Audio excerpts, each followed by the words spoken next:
अस्सलाम वालेकुम। सिंध जे जो नूर मेमन हालाई साहब काफ़ी अरसे खां सिंधी सकाफ़त खे दुनिया सां रोशनास कंदो रहे थो।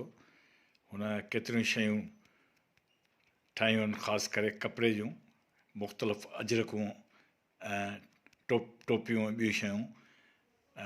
हिकु अदीब जे हैसियत में मूंखे ख़ुशी आहे ऐं मुंहिंजे लाइ इज़त आहे त हुन हिक कपिड़े जे नमूने जो नालो मुंहिंजे नाले सां रखियो आहे।